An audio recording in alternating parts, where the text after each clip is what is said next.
The snowstorm roared across the barren mountain, as if the sky itself was angry at the world below.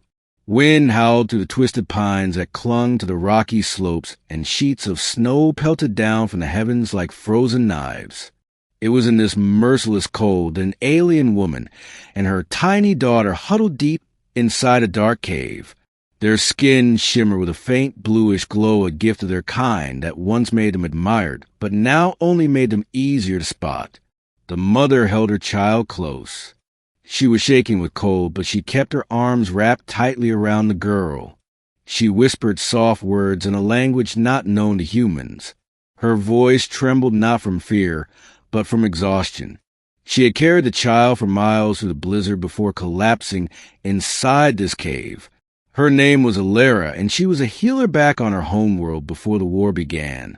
Her daughter was Looney, no more than 4 cycles old, and already far too used to fear. They were part of the last refugee ship that crash-landed on Earth after the Great Collapse. The humans did not want them.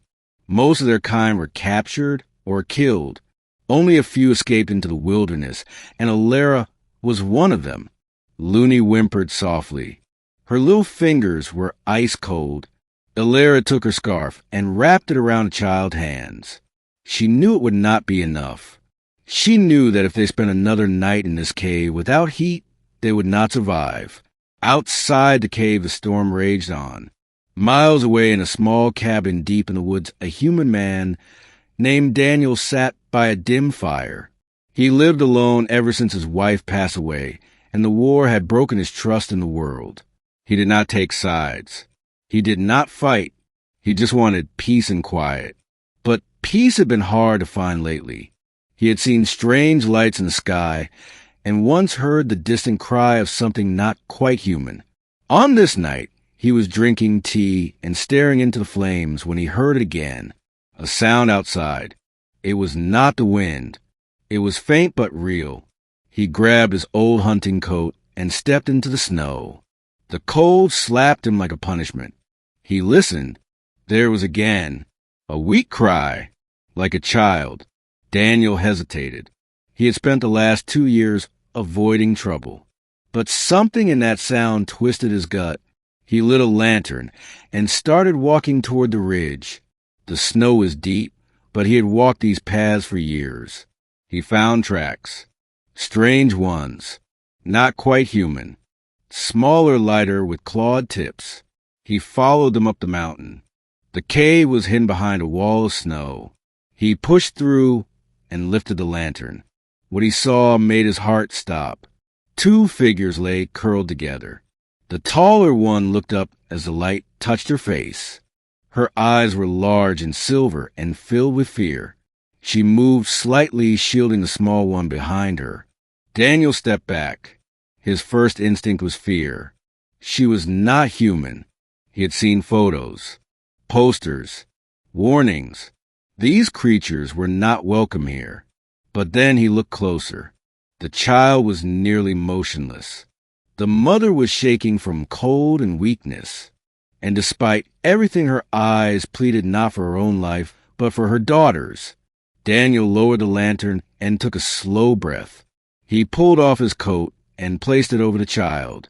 The mother tensed but said nothing. "You'll both freeze to death out here," he said softly.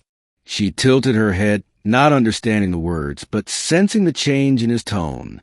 Daniel took off his gloves and reached out slowly. He touched the child's forehead, burning with cold. He looked at the mother. "Come with me," he said gently. "It's safe." Alara did not understand the words, but something in his voice broke through her fear. She nodded slowly and tried to stand. She stumbled. Daniel caught her and helped lift the child into his arms. The walk back was slow. The wind tore at them and the snow made each step a battle. Daniel held the child close to his chest, and Alara followed, stumbling with every few steps. At last they reached the cabin. Daniel placed the child on the couch by the fire and covered her with thick blankets. He added more logs to the fire until the room glowed with warmth. Alara knelt beside her daughter, holding her tiny hand. The color slowly returned to Looney's cheeks. Daniel made hot broth and offered it in a cup. Alara stared at it unsure. He sipped first, then handed it to her. She drank. Her eyes welled up with tears. That night no one spoke, not with words. But something changed. The next morning the storm had passed. The sky was clear and bright, and the forest glistened with fresh snow. Daniel watched as Looney slowly sat up, her eyes wide with wonder at the dancing light on the walls. He smiled. Alara touched his hand. She nodded slowly. "Thank you," she said in her own tongue. He did not understand the word, but he understood the feeling. Days passed, then weeks. Daniel taught Alara and Looney a few human words, and in return, they taught him a few of theirs. He built a small shelter behind the cabin just for them. Over time, Alara began to help. She cleaned, cooked, and even helped him tend to the small garden when spring came. Looney laughed often now and chased butterflies in the meadow behind the trees. The world outside still hated their kind. Patrols still searched the forests. Flyers still buzzed in the sky. But Daniel kept them hidden.